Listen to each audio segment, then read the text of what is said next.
Subscribe to our YouTube channel and press the bell icon to get the latest updates. It's the 100th anniversary of the Chinese Communist Party, and you've all seen the celebrations and Xi Jinping's speech, which is making news across the world. Now, this speech stirs the faithful. It stirs the Chinese patriot, but it also worries many others across the world. At the same time, there are also some intriguing aspects to it, because you know what, we don't study China well at all. We are a strange country. We look at China also maybe from what we see from Western media, but we do not study China, Chinese history, etc. at all. That includes me. I also haven't done it. So what is it that's been coming up if you watch this idiom that is dominating this discussion and debate and this, I would say, flutter from China in the light of the CCP's 100th anniversary celebrations? A lot of it is about history of humiliation. It is about China cannot be humiliated anymore. It is about the century of humiliation is now over. It is about, even when Xi Jinping says, those who want to bully China, they will smash their heads against this wall of steel built by 1.4 billion Chinese people, and they will smash their heads and their blood will flow down. That is quite a dire warning. But once again, the subtext is those who want to bully China. Now, China is too powerful for any country to bully right now. So, what's he complaining about? And what are the Chinese complaining about? Also, for many people in this generation, I mean, most of you who are watching this or listening to this, and even in my generation, we've seen China to be a very strong country. So, what is this humiliation that China keeps talking about? And what is this humiliation, obviously of the past, that still cuts with the Chinese audiences? That the roots of that lie in China's past. Now, we know our own past, at least a little bit, at least as much as we read in our history books, civics books, etc., or we read in newspapers every year on anniversaries and things. But we know nothing about the Chinese past, barring some of us might have seen a movie, The Last Emperor, or some of us might have seen those fictionalized teleserials or OTT serials, but they don't really tell you the history, because history is usually a guide not just to the present but also to the future. So I focus today talking about what is it the Chinese mean by humiliation. That China can't be humiliated anymore. The century of humiliation is over. China can't be bullied anymore. I don't think there is almost anybody alive right now who remembers when China was last bullied. So that is the complicated thing, and that is what is driving the Chinese mind, and that is what is driving Xi Jinping's popularity, and that is what makes his methods very popular. So 1 year back he used to say China wants to be a power that the world loves and adores and all that. Right now he is now making the China morph into a power that the world should fear, that the world fears and the world should fear. Once again, where does it come from? It comes from we've suffered humiliation in the past. This will not happen again. We've been bullied in the past. This will not happen again. So there is a lot of reading. In fact, if you look at the world media, it is filled with stuff about China. Everybody is overnight a pundit on China. So instead of going in all kinds of direction, I am just looking at one specific fact. Where does this mindset of humiliation, a century of humiliation, and I will also explain to you how it's now become 120 years of humiliation. Certainly there has been a change, has come in. And second, bullying. China will no longer put up with bullying, because that lies in China's history, some aspects of China's fairly recent history that we know very little about, at least at a popular level in India. I am not talking about UPSC aspirants who may have mugged up all this, so my apologies to them. Now, there is a quote from George Orwell which describes this very well. George Orwell wrote, "Who controls the past controls the future. Who controls the past controls the future, and who controls the present controls the past." You get it? Now, I will tell you what this equals. What this equals is that who controls the present controls the past, and then because past controls the future, who controls the present also controls the future. That is precisely what Xi Jinping and Chinese Communist Party are doing.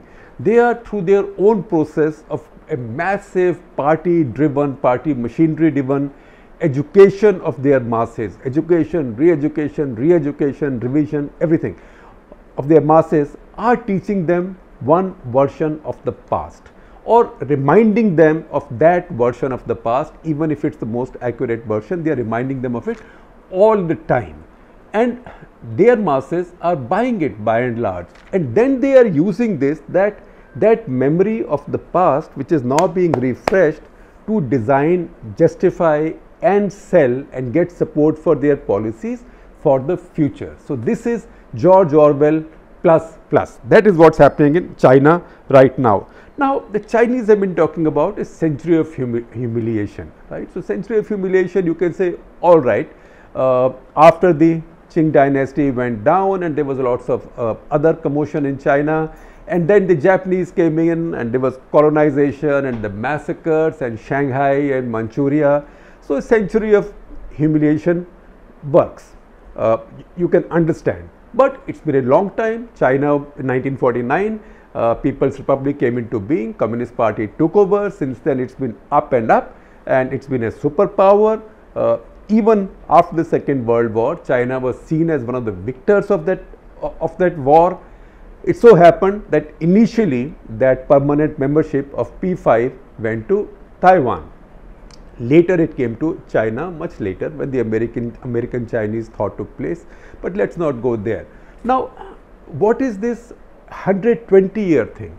In fact, when the top US officials, Secretary of State, etc., and the Chinese counterparts met in Alaska, soon after Joe Biden administration came in, the Chinese said that this is now turning the clock back on 120 years of humiliation. So what was that 120 years? I started reading up and I got this cue from an article in the Diplomat. This is by Nicholas Ross Smith, who is an associate professor of international studies at University of Nottingham, Ningbo in China, and Tracy Fallon, who is an assistant professor of Chinese studies in the same university.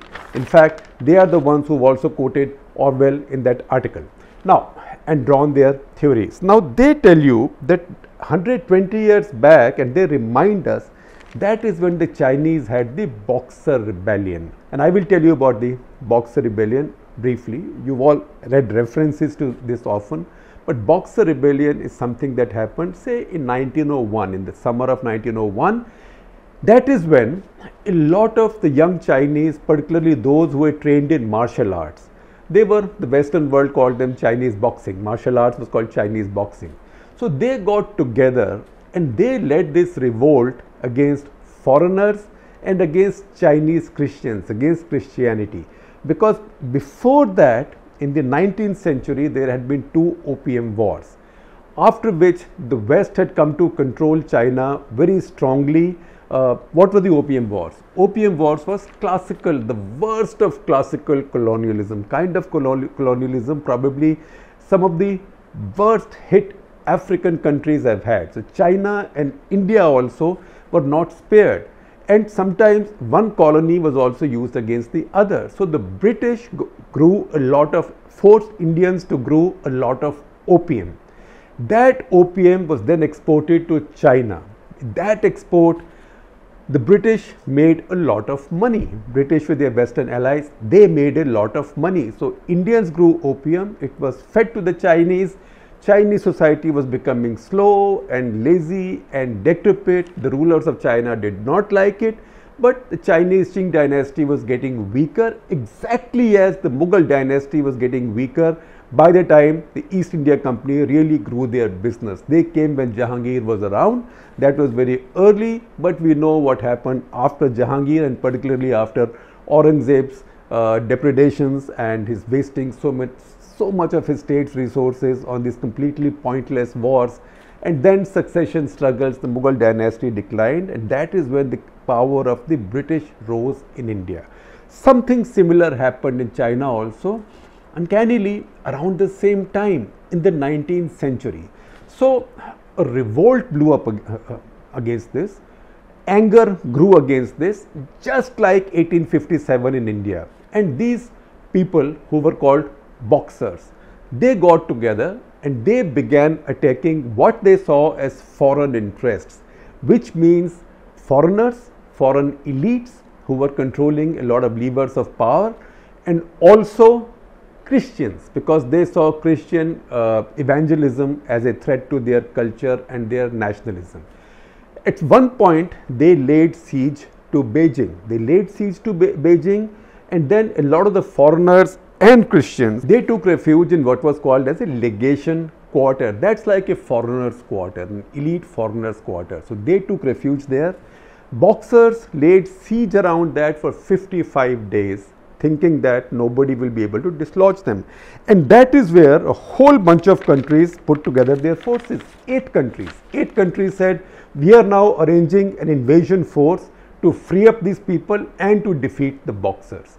This is 1901. So what were the 8 countries? US, that's America, Austro-Hungarians, Europe was very different at that point, Britain, France, Germany, Italy, Japan and Russia. So all these foreign powers brought in their forces. Initially they were a little hesitant to attack, but finally they attacked and they defeated the Boxers. When they defeated the Boxers, the leader in charge in China, who was the Dowager Queen, she decided to sue for peace. It was that treaty in which her government or her dynasty towards its end agreed to pay humongous amounts of reparations to these foreign countries for what had happened in China or what had happened in the legation quarter. That big humiliation is the treaty that the Chinese refer to now when they say this is not the China of 120 years ago. Earlier they used to say this is not the China of 100 years ago, but now they begun to say this is not the China of 120 years ago, because every time you can invent a new anniversary, because anniversaries will happen going ahead also. So maybe 2049 there will be 100 years of the rule of the Chinese Communist Party in China. So there will be many anniversaries. Now they have gone back to the history of humiliation to 120 years. And exactly as happened to Delhi in 1857 is what happened to Beijing in 1901. So rebel forces laid siege to Beijing, rebel forces had laid siege to Delhi also in 1857. Then once the imperial forces won, there was an almighty massacre of Indians in Delhi and of the Chinese in Beijing. There was almighty massacres and there were plunders. It just so happens that those memories for China are about 50 years younger than those for India. And second, probably the Chinese are less forgiving than us Indians. We had quite a friendly parting with the British at the end of the day, because the British were clever, they were here. Our freedom movement was led by a lot of the English speaking people who drew a lot of inspiration from European democratic impulses. So we had a friendlier parting than the Chinese did, and that is why the memories there are much sharper. Again, those memories have been institutionalized, they've been engraved deep into the Chinese memory generation after generation through the educational system. For example, if you look at these reparations that the Dowager Queen's government agreed to sign, it was an enormous amount of wealth to be paid to these powers, and that was to be paid over the next 40 years, and it even carried an interest of 4% per annum. So it was that kind of humiliation. In fact, just as a sidelight, from all the money that the Americans got, they also set up a program called US Boxer Indemnity Scholarships. So they could give scholarships to Chinese students who came to study in American universities. And it seems that many of these graduates went back and they set up the Tsinghua University in China. So this is a very complex history. Opium Wars were two, 1839 to 42 and 1856 to 1860. Both led to a defeat of the Qing armies, of the Chinese armies, and further imposition of forced opium trade and opium consumption in the country. Now that is what sticks to the Chinese minds, and that is what leads to this constant anger. And that's why even today when Xi Jinping says this is not the China of 100 years back, this is not the China of 120 years back, this is not when we will sign everything you give us. That's what was said when they had that meeting with the Americans in Alaska, with Biden administration in Alaska, that this is not the China of 120 years ago that signed that Boxer declaration. We are not that country. When that is said, it rings a bell with the current population of China. Now, is it a good thing or a bad thing? That is not something that we are judging right now. We can only say that for countries like us in China's neighborhood, it is not the best thing, because we have many gaps with China. So there is much reading on China. I would say read definitely Kanti Bajpayee's book, India and China, Why They Aren't Friends. And in that book, he's talked about 4 gaps between India and China. The reason why India and China can't be friends, he says there are 4 gaps. One, there is a gap of perception. The Chinese see Indians of certain kind of people.